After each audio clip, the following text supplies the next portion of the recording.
নমস্কার বন্ধুরা, সুবলয় রান্নাঘরে আপনাদের স্বাগত। আজ বানাবো আমি টমেটোর আলু দিয়ে ভেটকি মাছের ঝোল।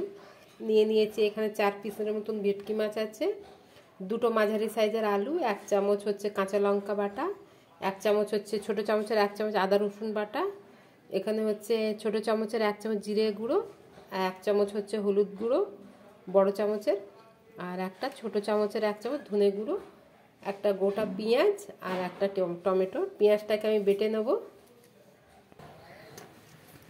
কড়া বসিয়ে দিয়েছি, গরম হয়ে গেছে। দিয়ে দেবো সর্ষের তেল, নুন হলুদ মাখিয়ে আমি মাছটাকে ভেজে নেব। তেলটা পুরো গরম হয়ে গেছে, আমি একটা একটা করে মাছ ছেড়ে দেবো।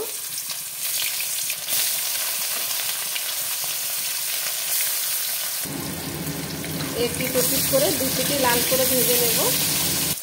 আমার মাছ ভাজা হয়ে গেছে, তুলে নেব। ফোড়নে দেবো তেজপাতা, দিয়ে দেবো কেটে রাখা আলু, দেবো অল্প হলুদ। আলুগুলোকে ভালো করে লাল করে ভাজতে হবে। দেবো কেটে রাখা টমেটো, দিয়ে দিলাম পেঁয়াজ বাটা, দিয়ে দেবো ধনে গুঁড়ো, দেবো জিরে গুঁড়ো, দেবো আদা রসুন বাটা, দিয়ে দিলাম লঙ্কা বাটা। মশলাগুলোকে ভালো করে কষাবো। দিয়ে দেবো আন্দাজ মতন হলুদ গুঁড়ো, দেবো স্বাদ মতো লবণ। মশলাটা কষানো হয়ে গেছে, দিয়ে দেবো 1 বাটি জল। আলুটা সেদ্ধ হতে দেবো। আলুটা সেদ্ধ হয়ে গেছে, দিয়ে দেবো মাছ। সব মাছ দেওয়া হয়ে গেছে, দিয়ে দেবো ধনেপাতা।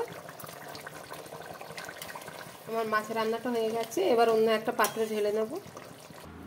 আমার ভেটকি মাছের রেসিপিটা হয়ে গেছে বন্ধুরা। যদি আপনাদের আমার এই ভিডিওটা ভালো লেগে থাকে তাহলে লাইক, কমেন্ট, সাবস্ক্রাইব অবশ্যই করবেন। ধন্যবাদ।